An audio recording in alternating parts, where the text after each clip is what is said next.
هرچی کاری بود. داداش سلام. سلام. یه قهوه سری بزن من بودم جایگاه. جایگاه بنزین؟ آره بمچی؟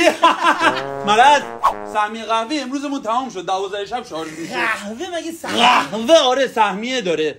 سهمیه نداری کار نری کار دیگه کنی. یه کارش بکن مگه میشه. اکتان میریزی؟ اکتان چیه؟ اکتان مکمل قهوه است. شستشو دهنده داخلیه میریزی؟ نه آقا من نه که میگم سهمیه تمام شد دیگه برو کارت عمومی کجاست نوبت بگیر.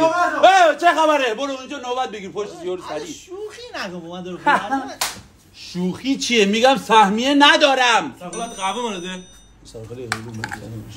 این چی بود؟ چی بود؟ اکتان میریزی؟ نه آقا من شستشو اکتان دهنده نمیخوام داداش. سلام. یه دبل می‌خواستم. یه دبل. سهمیه‌شون تمام شده. کارت شخصی من 4 تا 1 سخت نداره. کارت شخصیته؟ جان سهمیه عمومی تمام شد کار شخصیه جان آبجیمه. یه کاریش بکن داداش مگه میشه؟ سوپر قهوه سوپر میخوری؟ سوپر چیه دیگه؟ اکتان میریزی؟ اکتان داره کنارش. ببین اکتانو باید بخری. بزن داداش بزن اشکال نداره. چقدر قیمت؟ 500,000 تومان. بیا داداش. نقد نداری؟ کلا حساب چقدر میشه؟ 700 تومان. 700,000 تومان.